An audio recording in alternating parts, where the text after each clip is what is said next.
We're talking all things Petal Panther football. This is the Petal Panther Preview Show from El Mariachi Loco in Petal, Mississippi on SuperTalk Hattiesburg 97.3. Now, here's your host, the voice of the Petal Panthers, Mark Easley. Well, good Tuesday evening to you, and welcome to the Petal Panther Preview Show, coming to you live, as you heard, from El Mariachi Loco.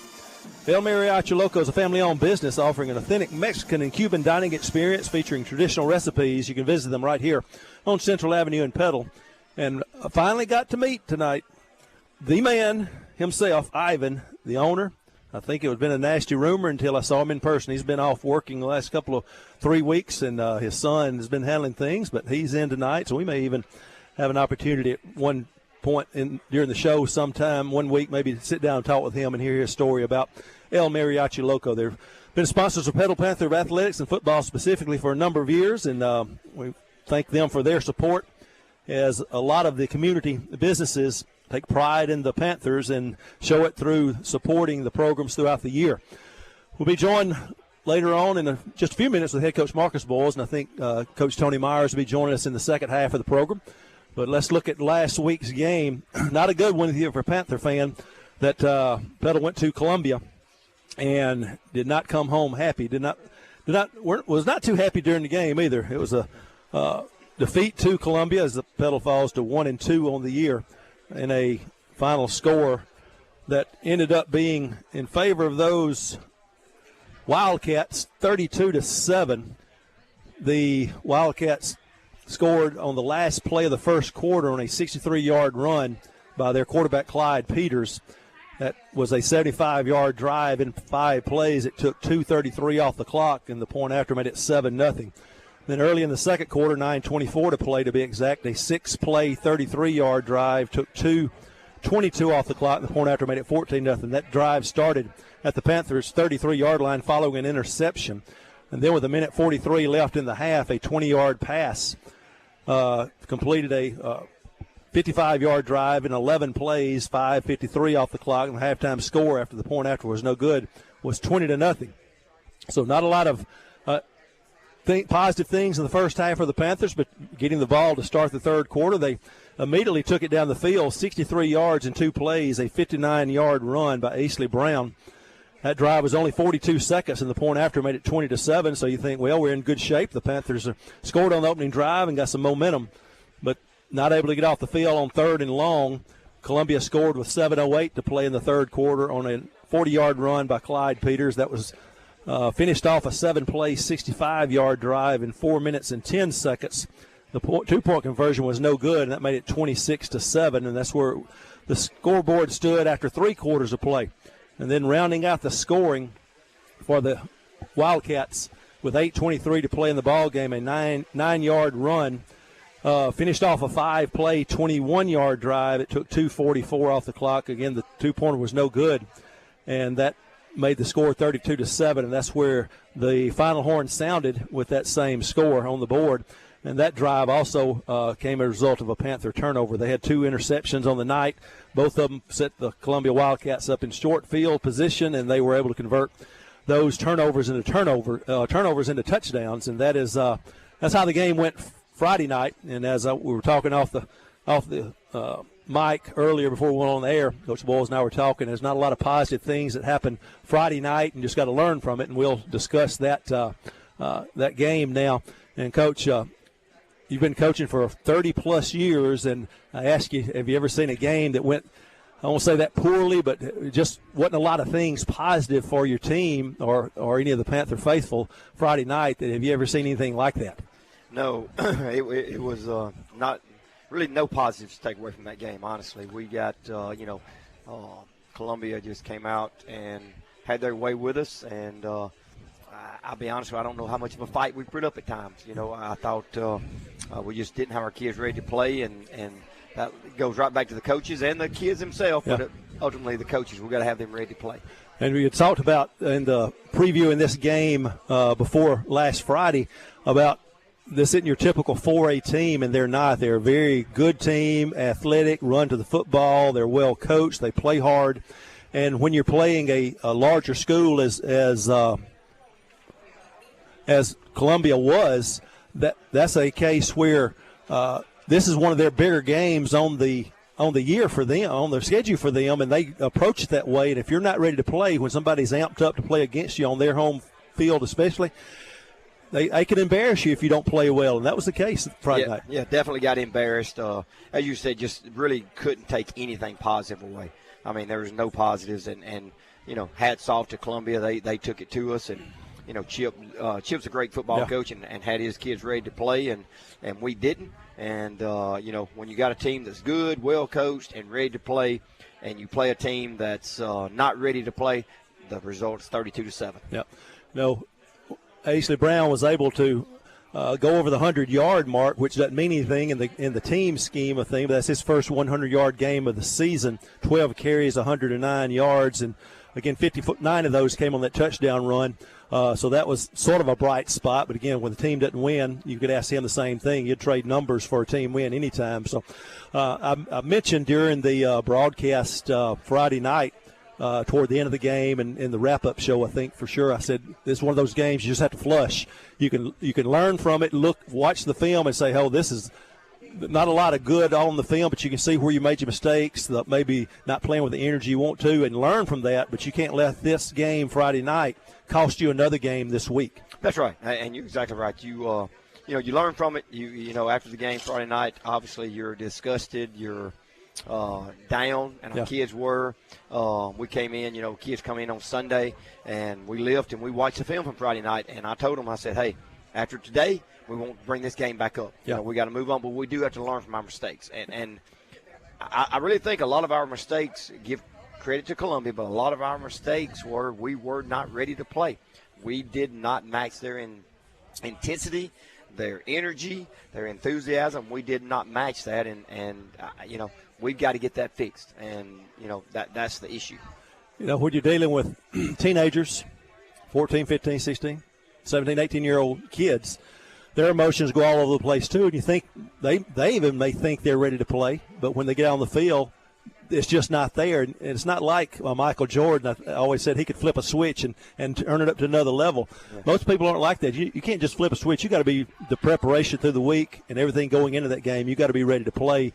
And when you're not, it shows. And again, the kids may think they are, but that's a hard lesson to learn. Yeah, and right now we're trying to learn. It's the mental side of the game for us. We're not. I felt really for 2 weeks that we have not been mentally ready to play a game. And, we hung around against Ocean Springs, and I still didn't think we were mentally ready to play it. But the other night, Columbia just a lot more physical than us. And when you're getting beat up physically and you're already not mentally ready to play, it just takes a toll on you. You talked about those other Ocean Springs 2 weeks ago now.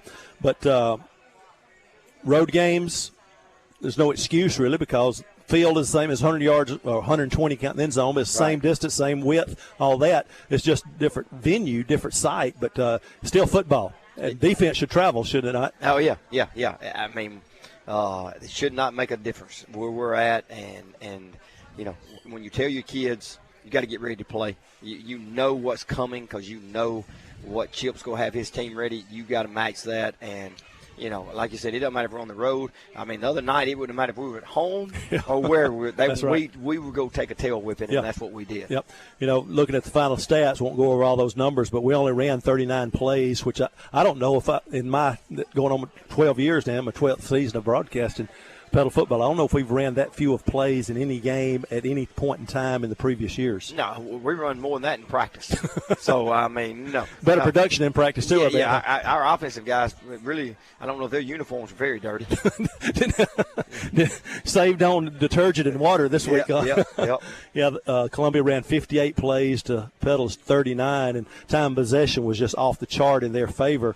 The previous two games against Hattiesburg, we had an advantage of about 4.5 minutes, and then just a 40-second difference in Ocean Springs. But those road games, and talking about that, do you see any correlation? Because you got enough older guys, they should be ready to play on the road. But any correlation in the lack of focus or whatever that has been on the road games? I think this is the biggest thing, and it goes back all the way to the Jamboree.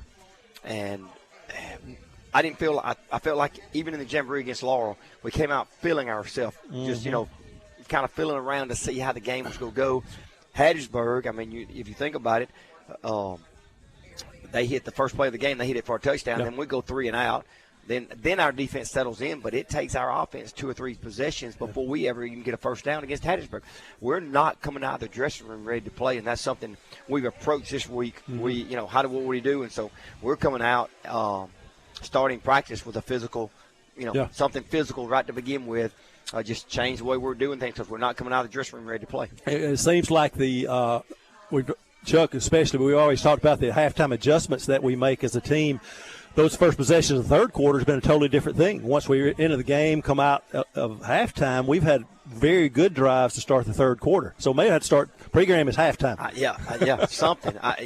But I don't know why. I mean, we make adjustments, but I don't want to. I think it's just a mindset with our kids. Yeah, they're coming out ready to play the second half, and we're not the first half. Yeah, one thing that we've always talked about in the broadcast is this tough pre-region schedule that you have, and this is a learning process. We want to have success and want to play well, but I guess in the long run, if the guys learn a lesson from that game and move on past it and improve from it, and it pays dividends down the road, then you can look back and say, well, at least we learned from it. Still not satisfied with the way we played and the loss, but at least we got something out of it positive down the road. Exactly right, and that's what we told our kids. Hey, can we learn from this game? Can we correct our mistakes and look better this Friday? Yeah. And that's the goal. I mean, that's why we schedule this hard, as you said, non-region schedule, because we know when we get to Oak Grove and Brandon and Pearl and Northwest and Meridian, them guys are going to be ready to play. Yep. And you're halfway through this gauntlet of non-region games, but the second of 3 consecutive road games behind in the rearview mirror now. But got a tough one coming up this Friday night, and we'll talk about Gulfport. We met them in the first round of the playoffs last year, and then it was a case where a late field goal won it for us down there. So we know what we're getting into going on the road again against a very good team that's going to be in contention for their region play. Oh, yeah, definitely. I mean, they've got a lot of guys back on defense. They're very physical on defense. They fly to the football very fast. Gulfport's been known for track. And they've got guys that can run. And then offensively, they've got a new quarterback kid transfer in from Louisiana that's really, really good. They got the running back that's big and strong. And, we had trouble the other night tackling the running back. So and then they've got, a couple of really, really good athletes at receiver. Yeah, I was looking at their stats some this morning in the office. So I pulled up their site and looking at their stats. And Crosby, I think, is the running back's name. He had a big touchdown run, but they scored their 2 touchdowns on explosive plays last year against us, and it was I think maybe a long pass and then a long run by Crosby. So they're explosive as well. As you said, track guys, they will cause you problems in the open field, and that was something we had trouble with this past Friday night. You're exactly right. Luckily, one of those receivers graduated that scored on us last year. The little slot kid, he could play, but the running back's back, and they're Gulfport. They've got athletes all over the field. Same coaching staff, so you have some idea about what they're going to be doing, but still got to go out and perform on the field. You're right, and Blake's the head coach does a great job on offense, causes a lot of issues, and then defensively the same guy. That gives you a lot of different looks on defense, a lot of different fronts, and a lot of different coverages. Just like I always say, it's not so much what the other team does; it's what we do, and we got to play better Friday night. Exactly right. It's all about us. It's not about Gulfport, and that's not a knock on Gulfport. It's about how are the Petal Panthers going to play Friday night. Yeah, and if we're not playing well, it doesn't matter who the opponent is. Exactly right. So I know they'll be ready to go, though. We're going to come back after this break and talk with defensive coach Tony Myers, and we'll let you hear from some of our sponsors. Back to the Petal Panther Preview Show from El Mariachi Loco in Petal, Mississippi on SuperTalk Hattiesburg 97.3. Welcome back to El Mariachi Loco here in Petal on Central Avenue. Come and visit them any day of the week, but if you want to come join us for the show Tuesday night, 7 to 7:30, we'd be glad to have you listening in person. If not, of course, tune in to SuperTalk 97.3. El Mariachi Loco is a family-owned business offering an authentic Mexican and Cuban dining experience featuring traditional recipes. As I said, you can visit them right here on Central Avenue in Petal. Being joined now by defensive back coach Tony Myers. How are you? I tell you, I'm not going to say you were a last-minute fill-in, but you came just to enjoy some supper. Hey, we got the coach here. You're going to come put the headset on, so you're gracious enough to do that for us, and we appreciate you joining us. Hope you got time to finish your meal. Oh, yes, sir. Yes, sir. It was really good. Oh, well, yes, sir. They do have pretty good food here. Don't come to Petal except for ball games usually, so I hadn't eaten at El Mariachi Loco till the start of this coach's show. You know, I'm sort of liking Tuesday nights now. I don't know if you have seen me or not. I like to eat a little bit. Yes, sir. But it's good food. They take care of us here. Samantha, especially, as she'll one of the many fine servers that we've had a different server every night, and yes, I accused them of we're difficult to deal with, but we got a repeat offender with Samantha serving us tonight. All right, let's let our audience get to know you a little bit. Yes, you said this is your second year at Petal? This is my second year at Petal. I actually graduated from Petal back in '94, so I'm back home. There we go. Yes, so sir. Where were you spending some time before you came back to Petal? Well, I know a lot of people won't like this, but I was at Oak Grove for some years. I was probably there. Let me mute your mic. Yes, sir. I was there probably for about 15 years or so. Then I ended up at Hattiesburg for a year when I first got certified. Okay. And I went to Newton as the defensive coordinator for a year. The Tigers. Oh, yes, sir. That was a very interesting time in my life. Who was the head coach up there when you were there? Ryan Smith, actually. Okay. Ryan was the head coach. He and I coached together at Oak Grove for a year or so. And he got that job and brought me in as the D coordinator. Oh, good. Yeah, he left a few years and went to Texas, and I don't know, I just didn't particularly care for the Jackson area. We stayed in the Jackson area, and I just drove to Newton. So I ended up on the coast with Casey Kane. Yeah. I was there for about 6 or 7 years. Okay. Offensive coordinator, then the head coach for a couple of years. And then the prodigal son came back home. There we go. Yes, sir. Yeah. Yes. When you said Newton, first thing popped in my head, is it Garvin's? Yes. Oh, man. Whew. Yes. The strawberry butter right there. That's what I. Oh man, that's good. In that small town. They really do. one of the best stories of Ed Smith. I don't know Ed Smith. I know Coach Boyles knows Ed, longtime coach at Jones. Yes, sir. Sacred Heart now is head coach as he's retired and working part time at Jones. But we were going. Matter of fact, we were driving going with cheerleaders. Jones was playing at East Central, so Ed was all happy. He said, "I've got this great place to eat in Newton." The Chicken Basket. Yes. And I said, I've been to Chicken Basket before. So we head toward it. He said, he pulled up on GPS. He said, it's right up here. Got to looking, and I saw it up ahead. I was driving the bus with the cheerleaders. And I looked, and I said, Ed? I said, I don't think we're going to be eating there. Had a for sale sign out in front of it. So Ed was all fired up about eating at a Chicken Basket. It was for sale, so we had to call an audible. Yeah. But Newton, there's a few good eating places there. Yeah, so I know they're glad to have you back. Yes, sir. You played football at Petal under who? Neville Barr, actually. Yep. And that's honestly why I ended up at Oak Grove. Neville and I mean, I've been good guy. Yeah, I've been very fortunate to work with some really good coaches, two of the best in Mississippi with Neville, and then now with Marcus. So, I've been very fortunate. But Neville is my father. He's like a father figure to me. He's definitely taking care of me even to this day. Yeah, he sort of turned or made the Oak Grove program what it is now. He started it, and then when he retired, he sort of continued. But what year did you say you graduated Petal? I graduated in '94. 94. Was Tootie around then? Yes, Tootie is he's my family. Okay. Yes, sir. So he's one of my cousins. Great ball player in his days. Yes, sir. I don't want to cause you to have any PTSD right here, but were you on the team that came to Northeast Jones and played up there? And I'm not sure if it was a playoff. I think it was a playoff game. I don't think I was on that team. Okay. I don't remember Northeast. I was still doing the PA at Northeast then, and I know Northeast won, so I didn't want to cause you any heartache. But I didn't know what year that was. But I remember those Petal teams and Tootie and all that. That's good teams for sure. Tootie was a freshman when I was a senior, so that game you're talking about probably was after I left. Let's talk about some of your players as defensive backs. I know you got some good ones over there, good kids to work with too. Oh yes, sir. Yeah, I tell you, the challenge was when I came last year, none of them played defensive back. Yeah. So just growing them, and you can. I'm pretty confident about that group right now. We have 3 that have gotten junior college offers, so they're progressing. Yeah. Yes, sir. One of them, Carmelo. Yes. Ross. Carmelo Ross. Carmelo is is a really good kid. I tell you what, he has definitely challenged me in my degree of psychology. Yes, sir. I like the way you put that. Yes, sir. Well spoken. Yes, sir. But he is a great kid. Yeah. You know, he just he needed me and I needed him. Yeah. You know. When I had a chance to meet and talk with him some in the field house last year, I finally put the puzzle pieces together. His mother was at Northeast Jones when I was still there, Okay. Cynthia.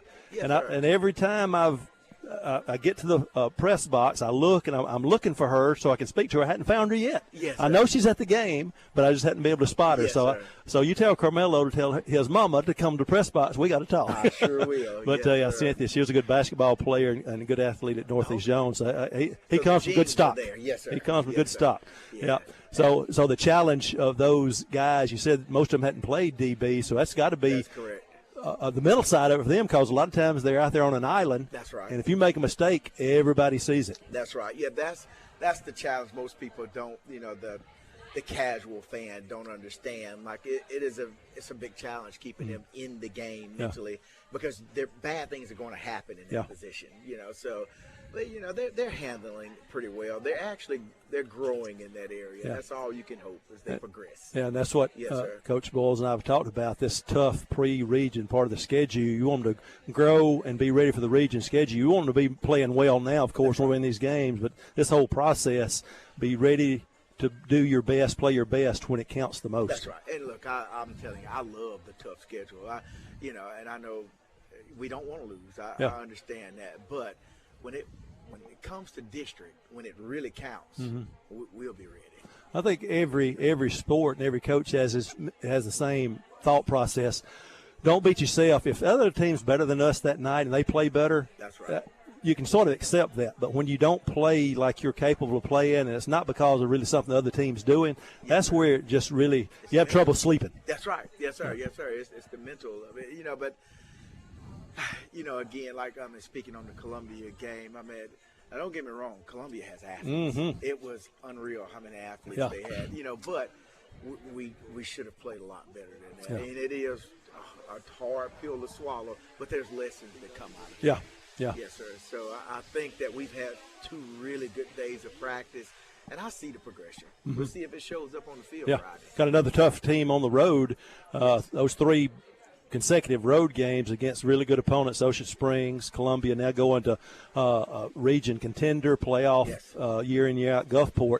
Yes. Got a team full of athletes as well. Yes, sir. And if you look at the coastal region, it's Ocean Springs, and then number 2 will probably be Gulfport, which I've heard West Harrison is doing pretty well this year. But we go into that game in Ocean Springs and we should have won that game. Yep. We played really well in that second half. So now this is another test for us to see where we really stand against that division when we play Gulfport. So it's going to be an important game for us. We just, as long as we play well and mentally stay in it, we'll be fine. Now we're visiting with defensive back coach Tony Myers. Let's get some personal questions back. Family? Yes. Yeah, my family, I'm married to Katie Myers. Katie's actually a Richton girl, so she's down the street from Petal. We actually have 5 children. Oh. Yeah, I have 3 girls. They're all 3 in college. Bless you. Yes, Bless you. Sir. Hey, look, I've done my be job praying for so you. far. Yes, sir. Yeah, they're all 3 in college. And then I actually have 2 boys at Petal with us now. So we have a 10th grader and a 9th grader. 10th grader is Tate. He plays football, and my 9th grader just plays basketball, and Trace. So, we're pretty fortunate to have a big family, man. Yeah. I've enjoyed every minute of it. Well, I'm the baby of 12, so I know what it's like to be with big Yes, families. You may already know the answer to this from our earlier part of our conversation. Who's some of the coaches had some great influences for you? Man, Neville for sure. Neville and I really enjoyed Marcus, man. Marcus is, I don't know if I ever will venture off into head coaching again, but I've enjoyed seeing a different aspect of how you coach. He and Neville are completely opposite in their styles of coaching. So just taking tad bits, from both of them. It's I don't know. I just really enjoy myself just working under him right now. But I've also worked with oh my gosh, Ray Perkins. Mm. Ray Perkins was. He spent 2 years at Jones. Yes, sir. Yes, sir. He was probably one of my favorites. Yeah. I mean, just a good dude. Yeah. Man. Yeah. Yes, sir. Yeah. What all sports you played growing up? Oh, I did everything: track, football, basketball. Played a little baseball, just a base runner for baseball. So that didn't last long. Yes, sir. But I just played everything. My family always believed in that. And just play everything, see what you're good at, enjoy yourself. What's favorite memory for football, maybe, as a player? Oh, man, I tell you, I knocked somebody out. An ambulance had to come get him. Green County. And you say it with a smile on your face, yes, too. Sir. Hey, the Bible says it's better to give than to receive, right? That's right. That's right. Yeah. But it was good memories at Petal, man. I really enjoyed it. Facilities have changed a little bit since you played, huh? Oh, yes, sir. I thought we were doing something playing on that grass field at the middle school. That was nice back then. What about favorite memory as a coach? Honestly, it's so many of them. I just enjoy the relationships with the kids. I mean, and I have so many kids that still call me to this day that, the relationship will always be there. And it's continuing at Petal, even like Camilo Ross. He would always be one, and Ja, there'll always be guys that are. Yeah. And I think that's the biggest thing. Everybody gets caught up in the win and losing, and it is important. Yes, sir. But in the grand scheme of things, years down the road, you won't remember what a record was, but you remember those kids, and they'll remember you. And that's what the bottom line is right there. Right. But, of course, we still want to win all we can win. That's right. Who's your favorite team, pro? Oh, Tampa Bay. I know you Saints fans. Oh, I'm not a Saints fan. Hey, I'm worse. I'm a Cowboys fan. Hey, back in the Roger Staubach days, that's really the first thing I remember, them beating the Miami Dolphins 24-3 in the Super Bowl, and I've been a fan of theirs ever since. Yes, sir. But Tampa Bay, they're pretty good too. Tampa, man, I don't know why. Okay. What about college? College, I'm a Michigan fan, actually. Big Blue. Yep, love Michigan. I don't know why I'm off on these. I don't know why, but I love Michigan. Been watching them since Tim Biakapatuka. Yeah. Oh, yeah. Yes, that's easy to say. Yes, sir. Easy for you to say. Hey, so you like the Sign Stealers, huh? Oh, yes, sir. I do. Yeah, they beat the brakes off. Who did they play the other day? Oh, man. It was small. Yeah, it was one of those directional schools. They beat 60-something to 3. Yeah. They beat the brakes off of them. I know that. But it was there's college football is just a totally different animal right now. With NIL, but you still have those loyalties to the game, to the teams that you like. Yes, sir. All of my siblings finished in Mississippi State, so hey, I feel heartache every Saturday. I expect the worst. Right. If something good happens, there's still 2 seconds. They'll run the kickoff bag. It's something. Ole Miss fan. Oh, hey, say that louder for that lady sitting right over there. At least he's not an Ole Miss fan. Hey, if I'd known that before I married, I don't know if we'd be married 40 years or not. Hey, as defensive back coach Tony Myers, we appreciate you coming in and filling in over here. Pleasure to talk with you. Yes, sir. And good luck this Friday night as we go on the road. And we're going to get a win Friday night and get ready to come back home on a high note. And we will. And I'll come back and talk about it. Hey, that's what I'm talking about. Yes, sir. You have the gift of gab. I like it. You can be an announcer if nothing else.